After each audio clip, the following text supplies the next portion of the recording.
तो इसलिए मैंने उनकी तरफ से भी माफी मांगी लोगों से, आज नहीं आ सके। लेकिन उनकी फिजिकल प्रेजेंस बेशक ना हो, उनका सम्मान भी लोगों का भाव के रूप में प्रश्नों को नजरअंदाज करें और सभी पॉलिटिकल पार्टियां मजबूत, सक्षम, ईमानदार और शिक्षित व्यक्तियों को जो कानून के ज्ञाता हो और विधायी। ये बात ठीक है कि अपोजिशन भी दावे करेगी कि हमने ये किया है, सरकार ये दावे करेगी कि हमने ये किया है। बौद्धिक जो जनता का है वो इस पर निर्णय ले। एक तो विनेश फोगाट पे कि वो बहुत अच्छा चलते चलते, और ये भी क्वेश्चन मेरे दिमाग में है कि वो एक ही दिन में 3 बाउट खिलाई गई, तो ये क्या वजह थी? क्योंकि 3 बाउट में जो बच्चा एग्जॉस्ट होगा उसको एनर्जी की रिक्वायरमेंट होगी, वो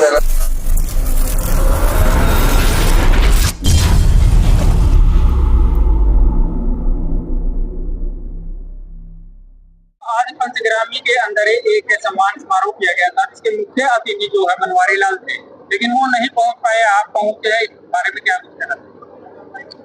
अचानक कैबिनेट की मीटिंग जो तजवीज हुई है उसकी वजह से बनवारी लाल जी का मैसेज आ गया कि आप मेरी प्रॉक्सी का काम भी कर दें, तो इसलिए मैंने उनकी तरफ से भी माफी मांगी लोगों से, आज नहीं आ सके। लेकिन उनकी फिजिकल प्रेजेंस बेशक ना हो, उनका सम्मान भी लोगों का भाव के रूप में पहुंच गया और वो जो यहाँ आकर के घोषणाएं कोई करनी थी वो भी हो जाएगी। जिस प्रकार से आज एक नींव रखी गई है, एक पत्थर लगाया गया है, तो जिस प्रकार की उसमें मांग रखी गई थी, तो क्या वो पूरी होगी? निश्चित तौर से पूरी होगी, क्योंकि उसके एस्टिमेटेड कॉस्ट निकाल लेंगे और जो भी जरूरत पड़ेगी पैसा मिलेगा। आज की सम्मान समारोह को राजनीतिक भी जोड़ के देखा जा रहा है, क्या लगता है आपको? साथ में आपके शिष्य भी हैं कह रहे थे जैसे, और साथ में आप भी हैं, क्या कौन सी तैयारी जो है इस तरह के चुनाव की आप कर रहे हैं? देखो, आप इस बात को मान के चलो कि जब विधानसभा का चुनाव डोर स्टेप पे हो तो वहाँ सम्मान समारोह का मतलब ही राजनीतिक समारोह रहता है। तो ये बात कहीं घुमा के कहने की आवश्यकता नहीं है। ये आने वाला जो चुनाव है विधानसभा को, उसकी तैयारियों को लेकर भी सिलसिले हैं और सरकार भी जहां लोगों से मिल रही है, जा रही है, एमएलए एमपीज भी जा रहे हैं, पोजीशन अपोजिशन भी जा रही है। इस दृष्टिकोण में जो तेजी आती है वो चुनाव उसकी मुख्य धुरी रहती है। छत्रपाल जी, आपने बहुत बड़ी बात कही है कि निशान नहीं इंसान देखिए, इस बात का मतलब है? इस बात का मतलब ये है कि पॉलिटिकल पार्टियों को मेरा मैसेज है कि वो कमजोर कायरों को नजरअंदाज करें, करप्ट और भ्रष्टों को नजरअंदाज करें और सभी पॉलिटिकल पार्टियां मजबूत, सक्षम, ईमानदार और शिक्षित व्यक्तियों को जो कानून के ज्ञाता हो और विधायी और कार्यपालिका और न्यायपालिका की व्यवस्थाओं को समझने वाले हों और हमारे जो राजनीतिक बुनियाद जिस प्रजातंत्र की जन बलिदानों के ऊपर लिखी हुई है उनके प्रति संवेदनाएं रखने वाले हों, मक्कार लोग ना हो, तो उस किस्म के लोगों की आइडेंटिफिकेशन सभी पॉलिटिकल पार्टियां करें तो 90 व्यक्ति, जैसा मैंने कहा, हरियाणा की विधानसभा में ऐसे जाएंगे जिनके विरोध के शब्द का और जिनके समर्थन के शब्द का कोई मायना होगा, उसके पीछे कोई कमजोरी या कायरता नहीं होगी, कोई लालच नहीं होगा और उनके पीछे हरियाणा के जनमानस की आवश्यकताएं होंगी और कानून के परिवेश में होंगी।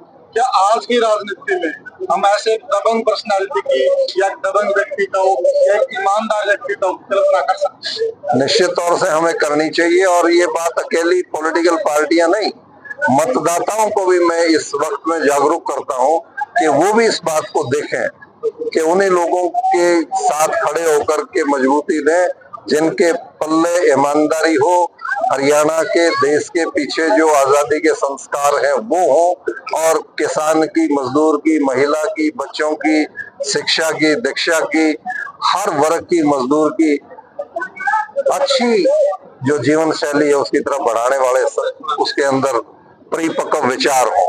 सत्यवान भारत जी के आज की सम्मान समारोह को कितना सफल मानते हैं? इसमें निश्चित तौर से जो इसका टारगेट था उस टारगेट के मुताबिक इसको कामयाबी मिली है और इसने उकलाना के जो रिप्रेजेंटेशन था उसको तकरीबन यहाँ पे सम्मिलित किया है, जिसमें सरपंचेस हैं, एक्स सरपंचेस हैं, ब्लॉक समिति, जिला परिषद के लोग हैं, जिसके अंदर पॉलिटिकल पार्टी के जो चुनिंदा व्यक्तित्व हैं वो इसमें है, और बालक की और इस इलाके की जो 5 गांवों की खेदड़ समेत अच्छी सरदारी ने शिरकत यहाँ पे की है। तो एक सफलतम आयोजन इसको मैं कहूँगा। छत्रपाल जी, एक दौर में गुरु ने बड़ा धमाल किया, अब चेला धमाल करने जा रहा है, इसके लिए आप क्या? मुझे तो इस बात की बड़ी खुशी होगी कि तो गुरु चेले दोनों की मैदान में आने। हाँ, तो क्या बुरी ये तो अच्छी बात। मैं तो ये समझता हूँ कि घिराए 40 का जिक्र मैंने किया मेरे भाषण में। घिराए 40 का जो संगठन बना था 40 गांवों का, वो इसी बुनियाद की बात मैं करने लग रहा हूँ, जिसके पीछे ये सोच थी, ये संस्कार थे। और उसमें जो लड़के कोई छात्र राजनीति के रूप में, कोई पंचायत के रूप में, सरपंच के रूप में, कोई जिला परिषद ब्लॉक समिति के रूप में, या एक बहुत अच्छे सोशल एक्टिविस्ट के रूप में, जिन्होंने उन नक्शे कदमों को समझ करके अपनी कर्तव्य परायणता के लिए आगे कदम बढ़ाए, उनमें से जितने भी नौजवान आगे निकलेंगे, ऐसा मेरा विश्वास है। क्योंकि मुझे जो संस्कार मिले, मेरे साथ काम करने वालों को निश्चित तौर से उस संस्कारों का असर कहीं ना कहीं रहेगा। तो ऐसी कल्पना मुझे अपने टीम के लोगों से है, और इन्हीं में से आगे बढ़े, इन्हीं में से आगे निकलें, तो मैं समझूंगा कि हरियाणा के लोगों को शिकायत नहीं आएगी। कांग्रेस की एक संदेश यात्रा चली हुई है और बीजेपी से 10 साल का हिसाब मांग रही है, तो किस प्रकार से हिसाब दे रही है? देखो, हमारे पार्टी के नेता हर स्टेज पे कहते हैं कि हिसाब तो हमें इनसे मांगना चाहिए। हमने तो बिना पर्ची खर्ची का हिसाब दिया हुआ है, हमने तो डेवलपमेंट का हिसाब दिया हुआ है, लॉ एंड ऑर्डर को ठीक करने का हिसाब किताब दिया हुआ है, हमने इस बात का भी हिसाब किताब दिया हुआ है कि कानून का राज बढ़े, व्यक्ति का राज ना बढ़े। और किसानों को, पहलवानों को, जवानों को, बच्चों को, शिक्षा को, हर वर्ग को हमारी सरकार ये कहने लग रही है कि हमने बहुत रेवोल्यूशनरी डिसीजन उसमें दिए हैं। ये बात ठीक है कि अपोजिशन भी दावे करेगी कि हमने ये किया है, सरकार ये दावे करेगी कि हमने ये किया है।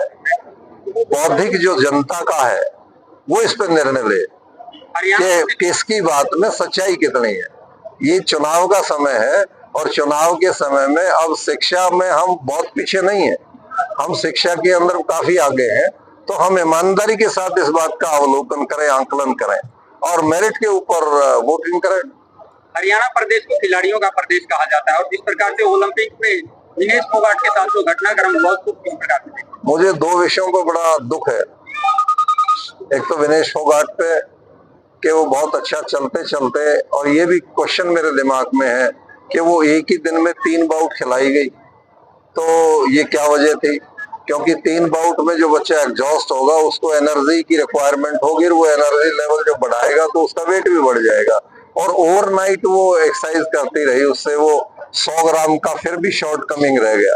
तो ये बहुत बड़ी दुर्भाग्यपूर्ण स्थिति है, और पूरा देश इसकी इंक्वायरी की मांग करने लग रहा है। मैं समझता हूँ कि इसके पीछे जो भी यदि कोई गलत विषय रहे हैं तो उनका आंकलन होना चाहिए, उसे न्याय मिलना चाहिए। दूसरा विषय भी मैं आपसे जो जिक्र कर रहा था, बांग्लादेश के अंदर जो घटना, जी आप करिए क्वेश्चन। मैं ये कह रहा हूँ, जो हमारे पड़ोसी बांग्लादेश में सलमान खुर्शीद कांग्रेस के बहुत बड़े नेता हैं, उन्होंने एक बयान दिया कि जो बांग्लादेश में हुआ वो भारत में भी हो सकता है।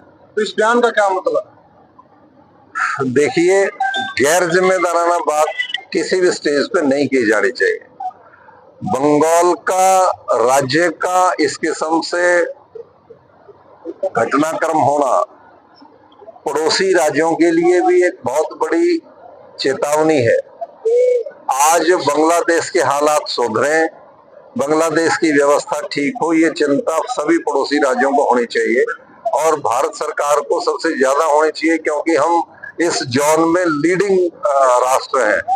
और आज शेख हसीना हमारे यहाँ शरणागत है, और हिंदुस्तान का जो हुक्मरान था, हिंदुस्तान का जो नेतृत्व था, बांग्लादेश को बनाने में उसका बहुत बड़ा योगदान और हाथ था, हमारी कूटनीति का हिस्सा था।